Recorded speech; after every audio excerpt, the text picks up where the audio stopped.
നീ എന്താടി ഓണഫണ്ടിന്റെ പൈസ കൊണ്ട് ചെയ്യാൻ പോണേ? എന്തെങ്കിലും ചെയ്യണമെന്നും തീരുമാനിച്ചില്ല. ചേച്ചിയാ? ഞാൻ ഓർക്കണേ, എനിക്കത് അധികം പൈസ ഒന്നുമില്ല, 10-22,000 ഉള്ളൂ. അത്രയില്ലേ? പക്ഷെ അതുകൊണ്ട് എന്നെ സ്വർണം മേടിക്കാൻ പറ്റൂല പൈസയും കൊണ്ട്. ഞാൻ ഓർക്കണേ, അല്ല ഞാൻ ഓർത്തൊരു സ്കൂട്ടർ മേടിച്ചാലോന്ന് ആലോചിക്കാം. 22,000 രൂപയ്ക്ക് അവിടെ സ്കൂട്ടർ കിട്ടാൻ? Second hand. പുതിയതല്ല, സെക്കൻഡ് ഹാൻഡ്. അതാകുമ്പോ എനിക്ക് പഠിച്ചിട്ടുണ്ടെങ്കിലേ ഒന്ന് അങ്ങോട്ടും ഇങ്ങോട്ടൊക്കെ. പിന്നെ 22,000 രൂപ എന്ന് പറഞ്ഞാലും ചേച്ചിക്ക് പഠിച്ചിട്ട് അങ്ങോട്ടും ഇങ്ങോട്ടും ഇവിടെ പോരാ. ആ കൊച്ചിന് പഠിച്ചിട്ട് ഗുണം ഉണ്ടാവും. അവള് പഠിക്കാൻ പോവല്ലേ? ഞാൻ എനിക്ക് വേണ്ടി മേടിക്കണ കാര്യം ഞാൻ ഓണഫണ്ട് കയറുന്നത്. ഞാൻ പറയട്ടെ, ഞാൻ പറയണ 22,000 രൂപ ചിലപ്പോ ഒരു 1.5 ഗ്രാമൊക്കെ കിട്ടുമായിരിക്കും. അങ്ങനെയാണെങ്കിൽ മുത്തിന്റെ കമ്മലൊന്ന് മാറ്റിയിട്ട് ആ കിടക്കണ കമ്മൽ വെച്ചിട്ട് ഇച്ചിരി ഒരു വലിയ കമ്മലാക്ക്. അല്ലാതെ വെറുതെ 22,000 എടി മറ്റേ ഇതിന്റെ ലാഭവിധം ഉണ്ടാവൂലേ കുടുംബശ്രീയുടെ? ലാഭവിധം ഉണ്ടാവും. അത് ഈ പ്രാവശ്യം കൂടുതലുണ്ടാവും. എന്താ അത് ഈ പ്രാവശ്യം കൂടുതലല്ലേ? ഞാൻ സെക്രട്ടറി ആയിരിക്കുന്നോണ്ട് കൂടുതൽ തരാന്ന് തീരുമാനിച്ചു. നിങ്ങൾക്ക് എല്ലാവരും. നീ സെക്രട്ടറി ആയതുകൊണ്ടൊന്നുമല്ല, അംഗങ്ങൾ കൂടുതൽ ലോൺ എടുക്കുന്നുണ്ട്, അവര് കൃത്യമായിട്ട് പലിശ തരുന്നുണ്ട്. പിന്നെ ഞങ്ങളെപ്പോലുള്ള ഒരു വൈകി വരുന്നത് കൊണ്ട് ഇഷ്ടം പോലെ ഫൈൻ കിട്ടും. സംബന്ധിച്ചല്ലേ നിങ്ങളെ പോലുള്ളൊരു വൈകി വരുന്നുണ്ടെന്ന്? അതുകൊണ്ട് ഇത് അവിടെ പറയുമ്പോഴത്തേക്ക് എന്റെ അടുത്ത് ചാടിക്കടിക്കാൻ വരുമല്ലോ. അയ്യോ, ചാടിക്കടിക്കാൻ വന്നാലും ഞങ്ങൾ ഫൈൻ തരുന്നില്ലേ? തരണം, അത് നിയമം. തരണം. അപ്പൊ അതുകൊണ്ട് കുടുംബശ്രീക്ക് കൂടുതൽ വരുമാനം ഉണ്ടായി. വരുമാനം ഉള്ളപ്പോ എന്താ, ഞങ്ങളെപ്പോലെ ഫൈൻ അടയ്ക്കുന്നവർക്ക് കൂടുതൽ ലാഭവിഹിതം. അപ്പൊ എനിക്ക് 22,000 കുറച്ചും കൂടി പൈസയും കൂടി കൂട്ടിയാ സുഖമായിട്ട് മേടിക്കാം. അതിന് മോള് കുണുങ്ങിയിരിക്കണ്ട. ഈ പ്രാവശ്യം നിയമം എടുത്ത് അങ്ങ് മാറ്റി. എന്ത് മാറ്റാ? എല്ലാവർക്കും തുല്യമായിട്ട് ലാഭവിഹിതം തുല്യമായിട്ടാണ് വീതിക്കുന്നത്. എങ്ങനെ എങ്ങനെ എങ്ങനെ? ഇപ്പൊ ചേച്ചി പറഞ്ഞില്ലേ, ഫൈൻ അടക്കുന്ന പൈസ, മറ്റേ പലിശ കൊണ്ടുവന്ന പൈസ എല്ലാം കൂടെ കിട്ടുന്ന ലാഭമില്ലേ, ആ ലാഭവിഹിതം അംഗങ്ങൾക്ക് എല്ലാവർക്കും തുല്യമായിട്ട് വീതിക്കണമെന്നാണ് തീരുമാനിച്ചത്. അയ്യോടാ, അതായത് ലോൺ എടുക്കാത്ത നിങ്ങൾക്ക് ലോൺ എടുക്കണം, ഞങ്ങൾക്കും തുല്യമായിട്ട് എല്ലാവർക്കും. ഞങ്ങൾ അടയ്ക്കണ പൈസ ഞങ്ങൾക്കും കൂടെ വേണ്ടിയുള്ള പൈസയാണല്ലോ നിങ്ങൾ ലോൺ എന്നും പറഞ്ഞ് എടുത്തിട്ട്. ഞങ്ങളുടെ പൈസ എന്നല്ലേ ഞങ്ങൾ ലോൺ എടുക്കുന്നത്. എന്ത് എങ്ങനെയൊക്കെയാന്ന് പറഞ്ഞാൽ ഇപ്പൊ തീരുമാനിച്ചിരിക്കുന്നത് എല്ലാവർക്കും തുല്യമായിട്ട് വീതിക്കണമെന്നാ. അയ്യോടാ മോനെ, അത് കൊള്ളാലോ. അത് കൊള്ളാം. അത് നടക്കൂല. ഞാൻ കുടുംബശ്രീയില് സെക്രട്ടറി ആയിരുന്നപ്പോ അങ്ങനെ ആയിരുന്നില്ല. ചേച്ചി സെക്രട്ടറി ആയിട്ട് ഇരുന്നപ്പോ നടത്തിയ അഴിമതി കാരണമാണ് ചേച്ചിനെ എടുത്ത് മാറ്റിയിട്ട് ഞാനായത്. എന്ത് അഴിമതി?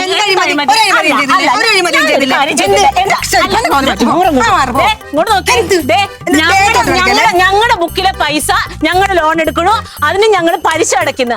ആ പലിശ നീയൊക്കെ വീട്ടിൽ കൊണ്ടുപോയാൽ എങ്ങനെ സമ്മതിക്കും? നിങ്ങൾ കൊണ്ടുപോയി നിങ്ങൾ പലിശക്കല്ലേ കൊടുക്കുന്നത്? ചേച്ചി പലിശ കൊടുക്കുന്നില്ലായിരിക്കും. ഇവിടുന്ന് പൈസ എടുത്തോണ്ട് പലരും പലിശക്ക് കൊടുക്കുന്നുണ്ട്. ഞാൻ നടപ്പിലാക്കിയ അധികാര പരിധിയിൽ ചേച്ചി തലയിടാൻ വരണ്ട. നിന്റെ വീട്ടിൽ നിന്ന് കൊണ്ടുവന്നേക്കണെന്നും അല്ല, ഞാൻ ഒറ്റക്കെടുത്ത തീരുമാനമില്ല.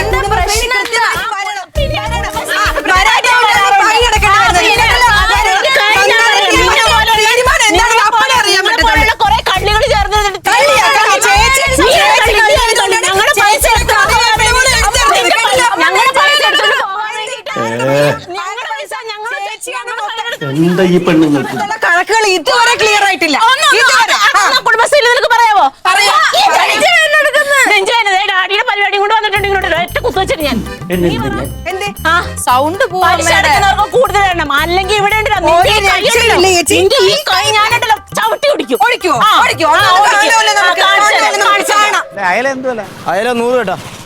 1 കിലോയാ? 1 കിലോ എങ്ങനെ? 1/2 കിലോ അല്ലേ 100 എന്ന് പറയാൻ പറ്റില്ല. നിന്റെ വിളിയുടെ കിലോ 100 കിലോ 100 തെളിച്ച് പറ. 1/2 കിലോ എങ്ങനെ പറയാൻ പറ്റും? മീൻ വാങ്ങിക്കണം തുടിക്കണം. അതൊക്കെ പടയ്ക്കും ചേട്ടാ. പച്ച മീനാണ്, നീണ്ടായത് ഇപ്പൊ എടുത്തോണ്ടുവന്ന സാധനമാണിത് കേട്ടാ. പച്ച മീന് ചേട്ടാ. നമ്മൾ വിളിക്കുമ്പോൾ ചേട്ടാ ശ്രദ്ധിക്കട്ടെ. ഇത് അല്ല എന്നാലും ഇത് വാള എന്ന് പറഞ്ഞാൽ ഗ്യാസ് ഒന്നും കയറുന്ന സാധനമൊന്നും അല്ല. ഇഞ്ചി വെളുത്തുള്ളി ഇട്ടി ഒന്നും കഴിച്ചു നോക്കണം, അന്നേരം മനസ്സിലാവും. വാള വേണ്ട, വാള ചേട്ടാ എടുത്തു നോക്ക്. അല്ല ഇത്തിരി അയല മാറ്റിക്കൊണ്ട് വാങ്ങിച്ച അയല പുളി കഴിക്കാന്ന്. പുളിയല്ല, ഈ പരുവത്ത് പോയി അയലയുടെ കൂട്ടത്തിൽ നിങ്ങളെ ടവിയിൽ വെക്കും അവര്. എന്താ കാര്യമുണ്ടോ? വര രാജീവ് നോക്കട്ടെ. അംഗം ചേട്ടത്തി കട്ടക്കലിപ്പില്. അത് ഇന്ന് 2 ദിവസമായിട്ട് തുടങ്ങി. അവിടെ എന്തൊക്കെ ഉള്ളി കിടന്ന് തിളയ്ക്കുന്നുണ്ട്. എന്താണെന്ന് അറിയാം, എന്റെ അടുത്തും ദേഷ്യം, പിള്ളേരുടെ അടുത്തൊക്കെ ദേഷ്യം തന്നെ. ഇന്ന് മച്ചമ്പി അടുത്തല്ല, ലില്ലിപ്പെണ്ണോട്ട് ഭയങ്കര വഴക്കായിരുന്നു. കുടുംബശ്രീയുടെ ലാഭവിഹിതത്തെ ചൊല്ലി അലമ്പായ. അലമ്പായോന്ന് കൊള്ളാം. എനിക്ക് വയ്യ ഈ പെണ്ണുങ്ങളെ കാര്യം കുടുംബശ്രീ എന്ന് പറഞ്ഞിട്ട് അതിന്റെ വില കളയാൻ വേണ്ടിയിട്ടാണ്. അത് സ്ത്രീകളുടെ മറ്റേ ഐക്യത്തിനും ഉന്നമനത്തിനും അവരുടെ ഇതിനും ലക്ഷ്യമിട്ട് വെച്ചാണ്. ഇത് അവിടെ തമ്മിലടി ഇതാണെങ്കിൽ ഒരു കാര്യം ചെയ്യണം, ആ പെണ്ണുങ്ങളെ ഒന്ന് ഉപദേശിക്കേണ്ടതുണ്ട്. മച്ചമ്മ പോയി ഉപദേശിക്കാം. ഞാനല്ല, അവിടെ ഒരു പോലീസുകാരുണ്ടല്ലോ, അവനെ കൊണ്ട് ഭാര്യയും പെങ്ങളെ ഒന്ന് ഉപദേശിപ്പിക്കണം. ഫസ്റ്റ് ഇപ്പൊ നല്ല രീതിയിൽ നടത്തുന്ന കുടുംബശ്രീക്കും കൂടെ പേരുദോഷം ഉണ്ടാക്കാൻ വേണ്ടി. ഇന്നല്ലാതെ കൊടങ്ങാവളയിൽ ഇത് തന്നെ. ഇവിടെ നാത്തുമാരാണ്, അവിടെ അമ്മച്ചി മരുമോളും. എന്തൊരു നാണക്കെട്ട പരിപാടിയാണ്. പിന്നെ അവിടെയുണ്ട്, ഇവിടെ ആരും അറിയില്ലല്ലോ. അവിടെ എല്ലാവരും അറിയുന്നുണ്ടല്ലോ. ഇനിയിപ്പോ വീട്ടിലോട്ട് പോവാന്ന് വെച്ചാൽ ഇതെല്ലാം മാറ്റി ഇത് തരും, ഈ കപ്പയെ മാറ്റി ഇതും കൊണ്ട് പോവാന്ന്. മേടിച്ചാ ഞാൻ കൊണ്ടുപോവാ. വേണ്ട വേണ്ട, പിന്നെ നീ കൊണ്ടുപോകുമ്പോ പിന്നെ അവരുടെ സ്വഭാവം മാറുമല്ലോ. തൽക്കാലം അങ്ങോട്ട് പോകണില്ല. ഞാനൊരു കാര്യം, ഞാന് ആ പ്രസ്സിൽ നോട്ടീസ് അടിക്കാൻ കൊടുത്തേക്കണം, അവിടെ ഒന്ന് പോയിട്ട് പിന്നെ നോക്കാം. ഇപ്പൊ എന്തായാലും പോണ്ട, ഈ കണ്ടീഷനിലാണെങ്കിൽ പോണതിന് നീ കിളിമീനൊക്കെ അവിടെ ഇരിക്കട്ടെ. കിളിമീനൊക്കെ എന്നും കിട്ടും. വാങ്ങിയ വേണ്ട, എന്നാ നീ വാങ്ങിച്ച് കൊടുങ്ങാളൊപ്പം കൊണ്ടുപോകും. പോയിട്ടോ, ഞാൻ വേറെ ആവശ്യമുണ്ട്, പോയിട്ട് വരാം. അവിടെ മീൻ മേടിക്കത്തില്ല ഞങ്ങളെ വീട്ടിൽ. തൈരും ചമ്മന്തി അതാ. ഓണത്തിന് കളിക്കേണ്ട പുലികളി എന്ന് ഇവിടെ തുടങ്ങി. പുലികളിയോ? ഇത് പുലികളിയൊന്നല്ല, ഇതിനാണ് താണ്ഡവം എന്ന് പറയാ. എന്താ രണ്ടാളും കൂടി ഉള്ള വെട്ടും പറ്റും. ഞാൻ ഇടപെട്ടില്ലെങ്കിൽ ഇപ്പൊ ഒന്ന് തീർന്നേനെ. ഒന്നും മിണ്ടായിരിക്കും മനുഷ്യ, അവള് അകത്തുണ്ട്, അവള് കേക്കത്തില്ലയോ? ഏട്ടാൻ തന്നെ പിടിച്ച് മൂക്ക് കയറ്റോ? അല്ലെങ്കിൽ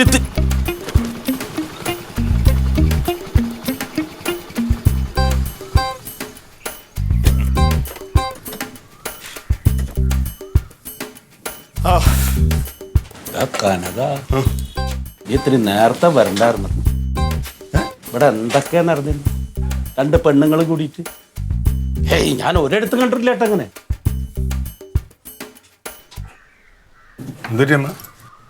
എന്റെ ഭാര്യയോട് ചോദിക്ക്.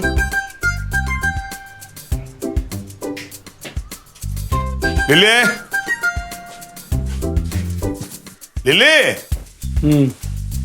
ലില്ലേ.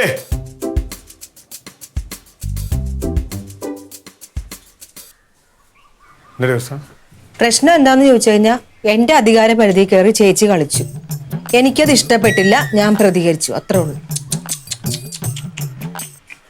ഈ മന്ത്രിമാർക്കൊക്കെ അധികാരം ഉണ്ട് എന്ന് പറഞ്ഞിട്ട് ഈ കുടുംബശ്രീയിലെ പെണ്ണുങ്ങൾക്ക് എന്നാ ഈ അധികാര പരിധിയൊക്കെ ഉണ്ടായിന്നറിയാം.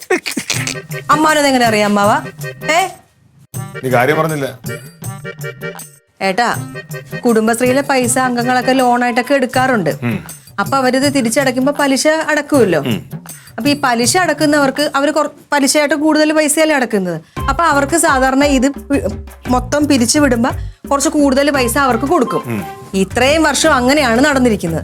അപ്പൊ ഞാൻ പറഞ്ഞു, ഇപ്പൊ ഞാനാണല്ലോ അതിന്റെ സെക്രട്ടറി, അപ്പൊ ഞാൻ പറഞ്ഞു ഇനി അങ്ങനെ അവർക്ക് കൂടുതൽ കൊടുക്കണ്ട, അംഗങ്ങൾക്ക് എല്ലാവർക്കും ഈ ലാഭവിഹിതം തുല്യമായിട്ട് വീതിക്കണമെന്ന് പറഞ്ഞു. അതല്ലേ അതിന്റെ ന്യായം.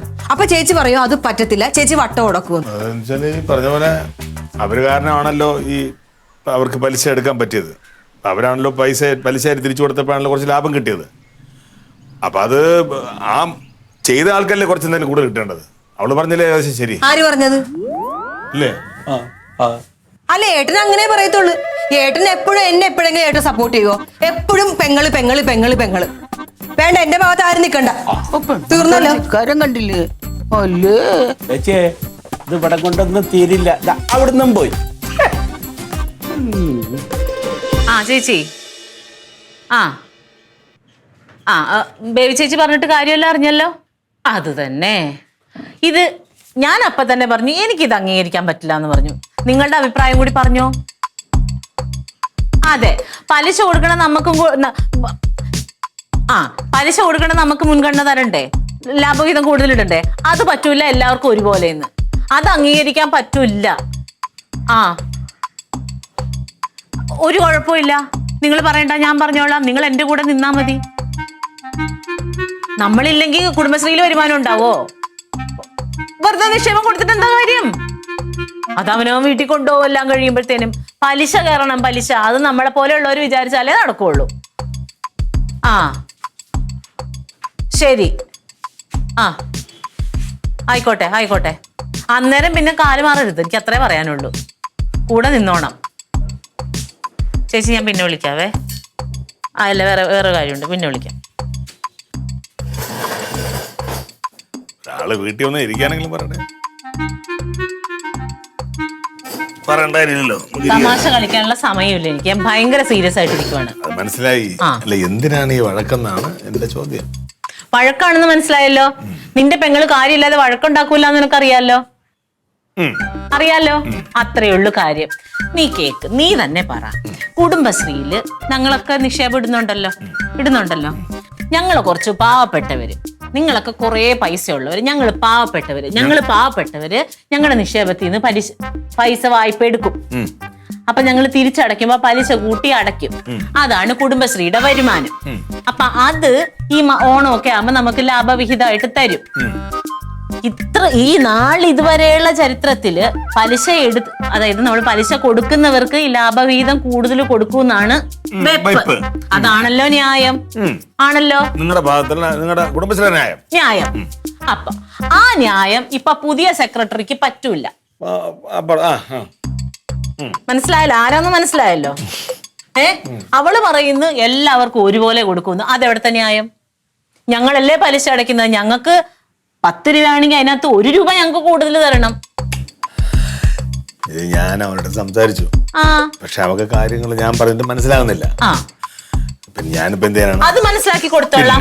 വേറൊരു കാര്യം, വെറുതെ ഡാൻസും പഠിപ്പിച്ച് എന്റെയും പിള്ളേരെയും കാര്യം നോക്കി ഒരു നിർത്തിയാണ്. അതെ, അവളെ സമ്മതമില്ലാത്ത അവളെ സമ്മതിപ്പിച്ച് എന്റെ അനുവാദവും മേടിച്ചിട്ട് ആ വീട്ടിൽ നിന്ന് വിളിച്ചിറക്കി കൊണ്ടുപോയത് ആരാണ്? ആ ആളുടെ പേരെന്ന് പറഞ്ഞുതരാം. ആളുടെ പേര് പറയണേ. തങ്കം. പിന്നെ എന്നോട് പറഞ്ഞ അറിയുണ്ടോ? നിന്നോട് പറയുന്നില്ല. പക്ഷെ നീ ഒരു കാര്യം അറിയാൻ വേണ്ടി, നീ അവളുടെ ഭർത്താവാണല്ലോ, അതറിയാൻ വേണ്ടിയിട്ട് ഞാൻ പറയുവാണ്. ഞങ്ങളുടെ വാക്ക് ധിക്കരിച്ച് അവൾ ആ ചെക്കിൽ ഒപ്പിടുവാണെങ്കിൽ ആ ഒപ്പിടുന്ന കൈയുണ്ടല്ലോ, അത് ഞങ്ങൾ അങ്ങ് കുടിക്കും. എനിക്ക് വെച്ചുവിളമ്പി തരേണ്ട കൈയാണത്. വികലാംഗ പെൻഷൻ നീ ഇപ്പോഴേ അപേക്ഷിച്ചോ? വേണ്ടിവരുന്ന തോന്നലേ. അവളുടെ കുറ്റം ഇവിടെയും ഇവളുടെ കുറ്റം അവിടെയും. ഓ, അപ്പൊ ആങ്ങളൊക്കെ അങ്ങ് ഓതി തന്നു. അല്ലെ, ഇവിടെ ഓതിക്കൊണ്ടിരിക്കുവായിരിക്കും അല്ലേ? ഇവിടെ ഒരു ഓതലും ഇല്ല. അതിന്റെ ഒരു ആവശ്യവും ഞങ്ങൾക്കില്ല. ഞങ്ങള് കാര്യം പറയുമായിരുന്നു. അവളുടെ വല്ല കാര്യം പറഞ്ഞു. അവളെ പറ്റി സംസാരിച്ചിട്ടേ ഇല്ല. ഓർത്തോ, പെങ്ങക്ക് ചിലപ്പോ ഒരു കൈ ഇനി ഉണ്ടാവുള്ളൂ. ഒരു കൈ ചെക്കിൽ ഒപ്പിടട്ടെ. അവളെ കാലെടുക്കൂന്നാ പറയണത്. നിനക്കൊരു കാലഘട്ടമുള്ളൂ അവള് പറയണേ. എന്റെ കാര്യം ഒന്നുമില്ലപ്പാ. എന്താ പറഞ്ഞേ? ഒന്നുമില്ല. കാല് മാറുമല്ലോ. നീ പാർട്ടിയല്ലേ, കാല് മാറും. അങ്ങോട്ടും ഇങ്ങോട്ടും. നിങ്ങൾക്ക് ചായ എടുക്കാൻ പോയത് എടുക്കുന്നില്ല. വേണ്ട.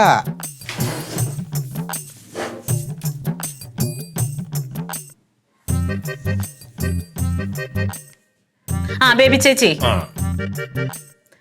അപ്പൊ തീരുമാനം അതുപോലെ തന്നെ. ഒരു തരിമ്പ് പോലും മാറിയിട്ടില്ല. നമുക്ക് അവകാശപ്പെട്ട 1 രൂപയാണെങ്കിലും അത് നമ്മൾ വാങ്ങിക്കും. കൈയെങ്കിൽ കൈ. ശരി. ഞങ്ങൾക്ക് DDT പാർട്ടി ചെയ്യണമെന്ന് കൊട്ടേഷൻ തരാൻ ഉണ്ടായിരുന്നു. എടുക്കുവോ? കയ്യും കാലും ഒക്കെ എടുക്കാനുള്ളായിരുന്നു. കുടുംബശ്രീക്ക് നീ അടുപ്പിൽ വല്ലോണ്ടേ പോയോ നോക്കവിടെ. ഇത് ഗുണ്ടാശ്രീ ആണോ എന്നൊരു സംശയമുണ്ട്. അതെ, നിങ്ങൾ മറ്റേ ബക്കറ്റ് പിരിവ് ഉണ്ടാക്കിയിട്ട് അതിൽ നിന്ന് കൈയിട്ട് വരണ പോലെ അല്ല. ഞങ്ങള് പണിയെടുത്ത് അധ്വാനിച്ച പൈസയാണ് അതിനകത്ത് കൊണ്ടുപോകുന്നത്. അത് ചുമ്മാ ആർക്കെങ്കിലും പോക്കറ്റിൽ ഇട്ട് കൊടുക്കാനേ ഞങ്ങൾക്ക് മനസ്സിലായി. അത് അങ്ങനെ കൊടുക്കാൻ പാടില്ല. അത് അവള് ലില്ലി അത് മനസ്സിലാക്കണം. എന്ത് കാണിക്കുന്നത് ലില്ലി? ഇത് പറഞ്ഞ് നിങ്ങൾ ഇതിന് ചിരിക്കണം എന്തിനാ? എന്റെ പൊന്ന് ശൈലജ ചേച്ചി, ഞാൻ പറയുന്നത് അങ്ങോട്ട് കേക്ക്. നമുക്ക് കുറച്ച് പേർക്ക് ലോൺ ആവശ്യമില്ലാത്തതുകൊണ്ട് നമ്മൾ ലോൺ എടുക്കുന്നില്ല. ഇത് ആവശ്യമുള്ളവർ കൊണ്ടുപോകുന്നുണ്ട്. കൊണ്ടുപോയിട്ട് ഇവർ പലിശക്കല്ലേ കൊടുക്കുന്നത്. ഇവർ എത്ര രൂപയ്ക്കാ പലിശ കൊടുക്കണമെന്ന് നമ്മൾ അന്വേഷിക്കുന്നില്ലല്ലോ. അവർ എത്ര രൂപയ്ക്ക് വേണമെങ്കിലും കൊടുത്തോട്ടെ. പക്ഷെ നമ്മുടെ കുടുംബശ്രീന്ന് വെക്കുന്ന ഒരു ലാഭവിഹിതം അവർ തരണ്ടേ? അത് നമുക്ക് എല്ലാവർക്കും തുല്യമായിട്ട് വീതിച്ചു തരണം. അതാണ് ഞാൻ പറയുന്നത്. കഴിഞ്ഞ വർഷം വരെ അങ്ങനെ ഇല്ലായിരുന്നു. ഞാൻ അതിൽ തന്നെ ഉറച്ചു നിൽക്കുന്നത്. ഞാൻ അങ്ങോട്ട് തിരിച്ചു വിളിക്കാം ചേച്ചി. ശരി. അല്ല, വിളിച്ചോ, വിളിക്കണ്ടേ? പിന്നെ വിളിച്ചോളാം. എടി, നമുക്ക് ഞായറാഴ്ച കൊടങ്ങാവള വരെ പോയിട്ട് വന്നാലോ? ഈ ആഴ്ചയാണോ? ഈ ഞായറാഴ്ച നടക്കത്തില്ല. അതെത്താടി? അന്നല്ലേ കുടുംബശ്രീക്കാരുടെ യോഗം വെച്ച്. അതുകൊണ്ട് നടക്കില്ല. കാരണം അന്ന് പ്രശ്നം ഉണ്ടാക്കണല്ലോ. അതിനാളെ കൂട്ടാനല്ലേ ഇപ്പൊ ഈ ഫോൺ വിളിയൊക്കെ. എന്ത് പ്രശ്നം? അമ്മ എന്തിനാ അങ്ങനെ പറയണത്? ഞാൻ ന്യായത്തിന്റെ ഭാഗത്ത് നിൽക്കുള്ളൂ അമ്മാവ, ആരൊക്കെ എന്തൊക്കെ പറഞ്ഞാലും. അയ്യേ, ഇങ്ങനൊരു തമാശ പറഞ്ഞേ. എല്ലാവർക്കും എല്ലാം തമാശയാ. അതിന്റെ ഇടയിൽ കൂടെ എന്നിട്ട് കാര്യവും പറയും.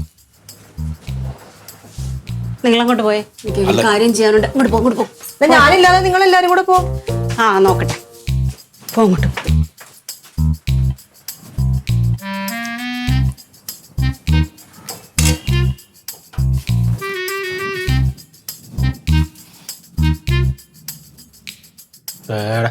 നിങ്ങൾ ഈ പെണ്ണുമ്പിള്ളാരെ പ്രസവത്തിന് കയറ്റിട്ട് വാർഡിലിരിക്കുന്ന ഭർത്താക്കന്മാരെ പോലെ മിണ്ടായിരിക്കാതെ എന്തെങ്കിലും ഒരു കാര്യം പറ. എന്ത് പറയണേ? എന്താടാ പറഞ്ഞ? എനിക്കൊന്നും അറിയില്ലല്ലോ. എനിക്ക് വെറും കൃഷിയുടെ കാര്യം മാത്രമല്ലേ അറിയൂ. അതുകൊണ്ടെന്താ, ബുദ്ധി ഉപയോഗിച്ചു, നല്ല വാഴത്തൈ വെച്ചു. ഇപ്രാവശ്യം ഓണത്തിന് ഒരുപാട് കൊലകൾ ഞാൻ വെച്ചു. അമ്മ ഈ വാഴക്കൊല കെട്ടിപ്പിടിച്ചോണ്ടിരിക്കാതെ ഇവിടെ നടക്കുന്ന കൊലപാതകം, ആ കൊലയെ കുറിച്ച് 2 വാക്ക് പറയാനാ പറഞ്ഞത്. ഈ വെറുതെ ഓരോ ഊഹാഭോഗങ്ങൾ പറയല്ലേ, ചുമ്മാ ആവശ്യമില്ല. തങ്ക എവിടെ? എങ്ങോട്ടാ ഇറങ്ങി പോണുണ്ട്. അമ്മ എങ്ങോട്ടാടി പോയി? അമ്മ ബേബി എന്റെ വീട്ടിൽ താഴെ. എന്തിന്? നാളെ നടക്കാമെന്ന് യുദ്ധത്തിന് പുറേ ഫടന്മാരെ കൂട്ടാൻ ലില്ലിപ്പെണ്ണും ഇറങ്ങിയിട്ടുണ്ട്, കൂട്ടിന് ആളെ നിർത്താൻ. ചില്ലറ പ്രശ്നങ്ങളല്ല നടക്കാൻ പോന്നെ. വെറുതെ ഊഹാഭോഗങ്ങളൊന്നും പറഞ്ഞോണ്ടിരിക്കല്ലേ. എടാ നീ വാട ചോദിക്കോ, ഇവ ഇത് തന്നെയാണ്. എന്തെങ്കിലും ഒരു ചെറിയ വിഷയം വന്നാൽ അതിനങ്ങ് ഊതി പെരിപ്പിച്ച് ഇതാക്കും. ആ പെരിപ്പിയിലാണ് നീ ഇങ്ങനെ പെരി വരുന്നത്. എന്റെ പൊന്നു മച്ചമ്മ, ഞാനൊരു കാര്യം പറയുമ്പോ അങ്ങനെ ചേട്ടത്ത് എത്ര പ്രാവശ്യം പറഞ്ഞ കൈ അടിച്ചൊടിക്കുന്നു. തങ്കം പറഞ്ഞത് ഒരു ആവശ്യത്തിന് പറഞ്ഞു, അതിന് ആ ഗൗരവം കൊടുത്താൽ നമ്മള് അല്ല കൈ ഓടിക്കാൻ പോകണവള്. എടാ അവളെ എന്നോട് ഇതിനു മുമ്പ് എന്തെല്ലാം പറഞ്ഞിട്ടുണ്ട്. എന്നെ എന്റെ തല വെട്ടും കഴുത്ത് വെട്ടും. അവളിങ്ങനെ വാ പോയ കോടാലിയാണ്, അതിങ്ങനെ പലതും പറയും എന്ന് പറഞ്ഞാൽ അങ്ങ് ചെയ്യുമെന്നാ നീ പറയണത്. കണക്കുണ്ട്. ഇതിപ്പോ മാറി നിന്നിട്ട് തങ്കം ചിലരെ വിളിച്ചിട്ട് ആളെ കൂട്ടുന്നുണ്ട്, ലില്ലിയും ആളെ കൂട്ടുന്നുണ്ട്. ഞാൻ ഇടപെടാൻ നിന്നാണ്. ഇത് വേണ്ടാന്ന് പറഞ്ഞ് ഇടപെടാൻ നിന്നപ്പോ ഗിരിജയാണ് പറഞ്ഞ് ആവശ്യമില്ലാത്ത ഇടപെടേണ്ടത്.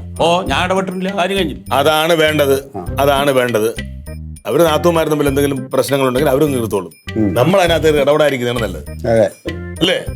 അത്രേ ഉള്ളൂ. ഒരാൾ ഒലക്കയും തമ്മിലുള്ളത് അവിടെ അങ്ങ് തീർത്തോളും. നമ്മൾ കാര്യം ചെന്ന് മുട്ടാൻ നിൽക്കണ്ട. നാളത്തെ യോഗം കഴിയുമ്പോൾ അറിയാം ആർക്കാ കഴുത്തും കൈയും കാലും ഒക്കെ കാണുന്നു.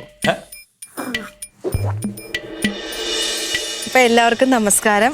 നമ്മുടെ ഇന്നത്തെ കുടുംബശ്രീ യോഗം ആരംഭിക്കാൻ പോവുകയാണ്.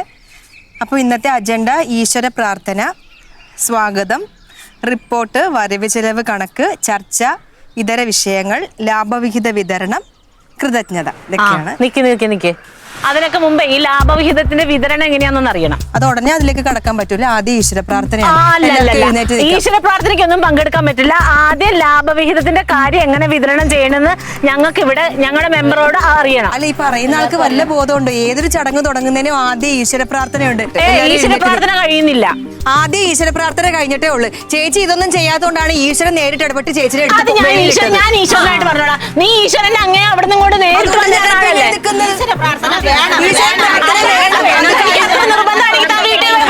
അവരൊക്കെ വീട്ടിൽ പോയി പ്രാർത്ഥിച്ചിട്ടാ വരുന്നത്. നിങ്ങൾ ഇവിടെ കിടന്ന അത്ര വലിയ വർത്താനം പറയുന്നത്. ഈ കുടുംബ യൂണിറ്റ്, ഈ കുടുംബശ്രീ നിങ്ങൾക്കോ നിങ്ങളുടെ ലില്ലിക്കോ എഴുതി തന്നിട്ടില്ല.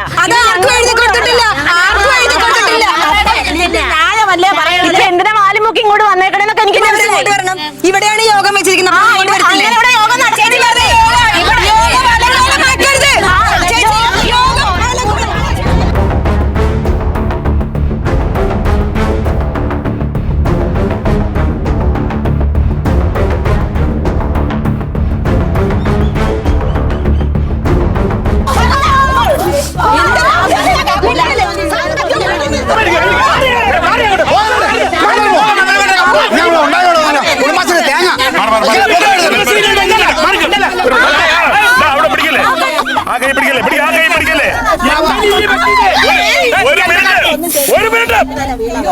ഒരു കാര്യം പറഞ്ഞേക്കാം, ഇന്നത്തെ യോഗം കഴിഞ്ഞു.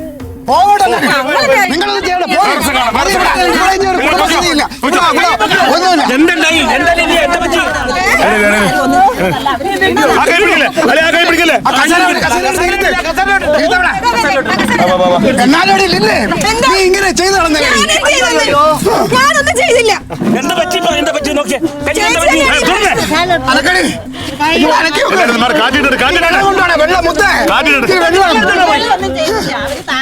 നിങ്ങൾ ഇനിയിപ്പോ കുഴപ്പമാക്കണ്ട.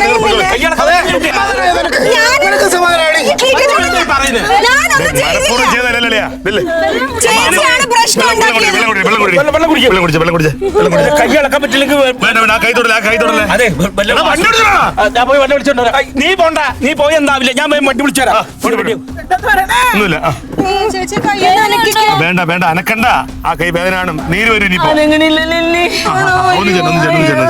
എന്തിനാ ചേച്ചി വെറുതെ പ്രശ്നം ഉണ്ടാക്കിയത്? നിനക്കിപ്പോ സമാധാനമായല്ലോ. ഞാനൊന്നും ചെയ്തില്ല ഗ്രീഷ്മേട്ടാ. അവൾ അറിഞ്ഞോണ്ട് ചെയ്തല്ലോ, അല്ലാതെ അവളല്ലല്ലോ. നീ കൈ എടുക്കാൻ പറ്റത്തില്ല ഇപ്പൊ.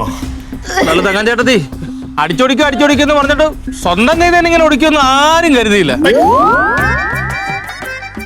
എന്തായാലും വിചാരിച്ചാലേ യോഗാരംഭമായി കിട്ടി. അതത്ത് കുട്ടി മക്കളെ 4 ആഴ്ച പ്ലാസ്റ്റർ